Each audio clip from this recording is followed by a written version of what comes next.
You will be shocked after watching today's video. Zulu story. My dear YouTube family, you may watch my videos, but if you do not subscribe to my channel, you must subscribe to my channel. This gives me motivation. I will bring a new real story for you every day in. Listen closely, my children, for I, Nkulu Zondi, have a tale that will clutch your heart like the claws of a leopard in the dark. It was a night when the stars are behind clouds, and the air in our village of Umkamatsi grew heavy with secrets. I was a young man then, barely older than you, when a boy named Sifo stood face to face with a hyena that spoke like a man. Yes, a hyena, with eyes like burning coals, offering a bargain that could save or doom us all. What would you do if a beast whispered promises of safety, but demanded a price that could steal the soul of our land? Stay with me, for this is no ordinary tale. It's the story of how our village danced with danger and learned the cost of greed under the shadow of the great baobab. Our village, Umkamatsi, nestled in the rolling hills of KwaZulu-Natal, was a place where the earth sang with life. The Drakensberg Mountains loomed in the distance, their peaks like the backs of sleeping giants.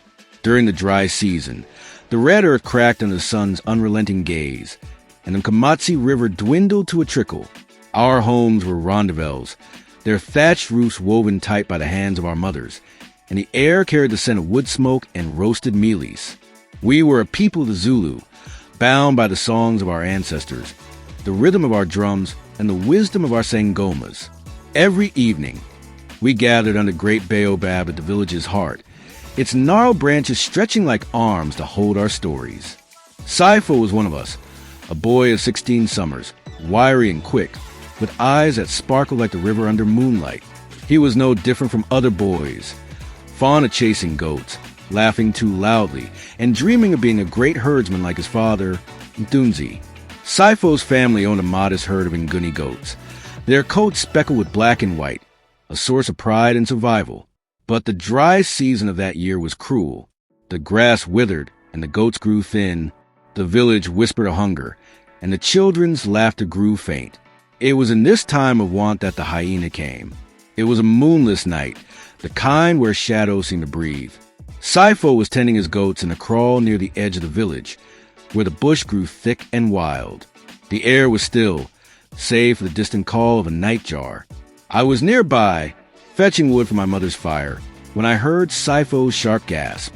I crept closer, my heart pounding like a drum at the Ngoma dance, and hid behind a thorn bush. There, in the dim glow of Sifo's lantern, stood a hyena, its fur matted, its eyes glinting like embers.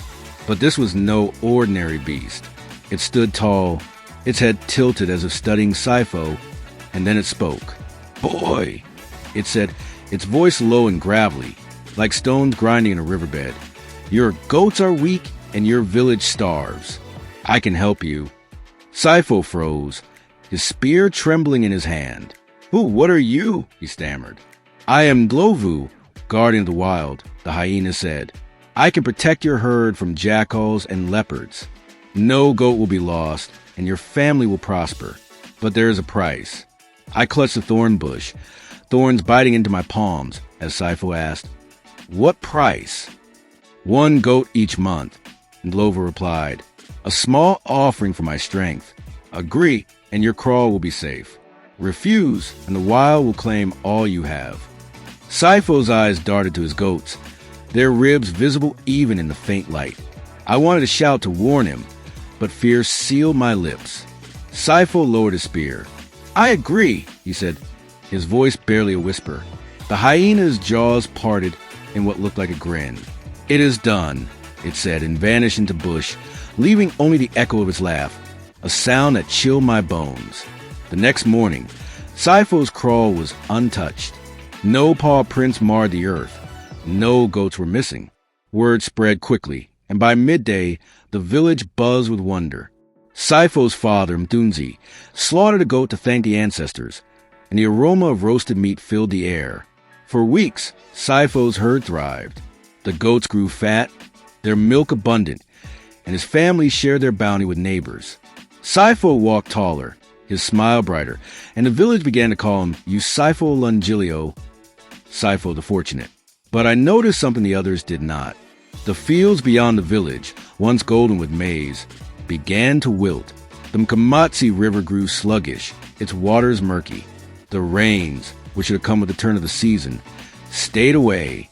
The elders whispered of angry spirits, and the Sangoma, Makimalo, burned infofo and muttered prayers under the baobab. I told her what I had seen that night, and her eyes narrowed. A hyena that speaks is no beast, she said. It is a spirit, perhaps Lambo or something older. Sifo has made a dangerous bargain. I urged her to tell the village, but she shook her head. Sifo must see the truth himself. The young learn best through their own steps. Months passed, and Sifo's herd doubled in size. He built a larger kraal, and his family's rendezvous gleamed with fresh paint. But the village suffered. The crops failed, and the children grew thin again. The monthly offering of a goat to Ndlovu continued, and Sifo's eyes grew shadowed, as if he carried a secret heavier than a sack of maize. I watched him closely, my heart torn between loyalty to my friend and fear of what he had unleashed. One evening, during the Umkosi Wakweshwama festival, the village gathered to celebrate the first fruits, though there were few to share. The drums beat and the women danced, their beads clicking like raindrops. Sifo stood apart, his face troubled. I approached him, my voice low. Sifo, what have you done? The rains have not come, and the fields are barren. Is it the hyena? He flinched, his eyes avoiding mine. It protects my goats, he said. We're surviving, aren't we? But the village isn't, I replied. Makimalo says a hyena is no friend. Its presence drives away the rain spirits. Sifo's jaw tightened. Makimalo is old. She sees spirits in every shadow. The hyena keeps its word. I wanted to argue, but the drums called us to dance, and Sifo slipped away. That night, I dreamed of a hyena laughing under sky without stars, and I woke with a chill that lingered. The next day, I sought Makimalo at her hut, where herbs hung from the rafters and a fire smoldered. She listened as I poured out my fears, her hands grinding roots into powder. Sifo's bargain is with a spirit of greed, she said. It feeds on his offerings but takes more than he gives. The land suffers because the balance is broken. What can we do? I asked. Sifo must face the hyena, she said, but he cannot fight it with a spear. He must use his heart and the strength of the village. Bring him to me. I found Sifo at the kraal, counting his goats with a frown. Makimalo wants to see you, I said. She knows about the hyena. Sifo's face paled, but he followed me. At Makimalo's hut, she sat him before the fire and burned infofo, its smoke curling like spirits. Tell me of your bargain, boy, she said. Sifo's voice trembled as he recounted the night he met in Ndlovu. Makimalo listened, her eyes like pools of wisdom. You have invited a shadow into our land, she said. The hyena takes your goats, but also the rain, the crops, the life of Umkomatsi. You must end this bargain. How? Sifo asked, his voice breaking. With courage and cunning, Makimalo said. The hyena is greedy.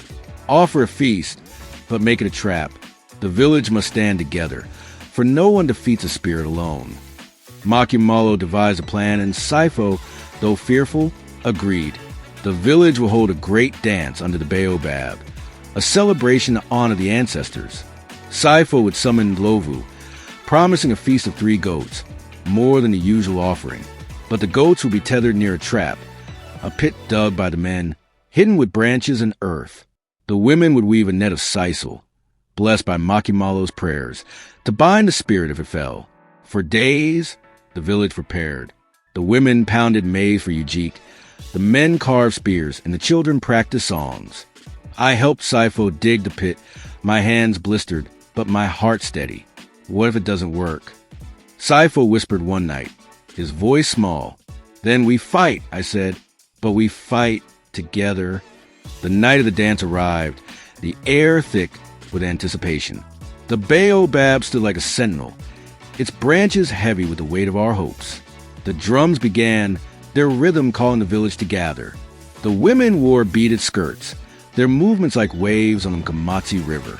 The men raised their voices in song, praising the ancestors. Sifo stood at the kraal, his lantern casting shadows as he called for Ndlovu. The hyena came, its eyes glowing in the dark. The villagers froze, but Makumalo's voice rang out, urging the drums to play louder. Saifo led Ndlovu to the tethered goats, their bleats mingling with the music. "A feast for you," Saifo said, his voice steady despite the fear in his eyes. Ndlovu's laugh echoed, chilling the air. "You are wise, boy, to offer more," it said, stepping toward the goats. But as it lunged, the ground gave way, and it fell into the pit with a howl. The men rushed forward, casting the blessed net over the thrashing beast. Makumalo stepped forward, her staff raised, and chanted words that made the air hum. The hyena's form shimmered, its eyes dimming, and it shrank into the earth, leaving only a whisper of wind. The village erupted in cheers, the drums pounding triumphantly. Saifo fell to his knees, tears streaming down his face. Makumalo placed a hand on his shoulder. "You have restored the balance," she said. "The rains will come." The next morning, clouds gathered over Umkamatsi, and by midday, rain fell, gentle at first, then a torrent that soaked the earth. The fields drank deeply, and the Mkamatsi River swelled. Saifo's herd remained safe, but he never spoke of bargains again. He became a leader in the village, known not for his wealth but for his courage. The great baobab stood taller, its roots nourished by the rain and the stories we told. I, Mkuluzandi, tell you this tale as I saw it, as I lived it. The hyena's bargain taught us that greed is a shadow that grows long, but the strength of our village, our songs, our dances, our unity, can drive it away. So, my children, when the night is dark and a whisper offers you riches, remember Saifo, remember the baobab, and remember that no bargain is worth the soul of your land. Years have passed, and Umkamatsi thrives. The fields are green, the goats are fat, and the children laugh again. But we never forget the hyena's bargain. Every year, during the Umkosi Wakweshwama, we dance under the baobab, honoring the ancestors and the balance we fought to restore. Saifo, now an elder, tells this story to the young, his voice steady as a river. And I, Mkuluzandi, add my voice so you may carry this lesson. Greed tempts, but community endures. We'll leave a comment with your thoughts, and stay tuned for part 2. Don't forget to like, share, and subscribe, and turn on post notifications so you won't miss what happens next.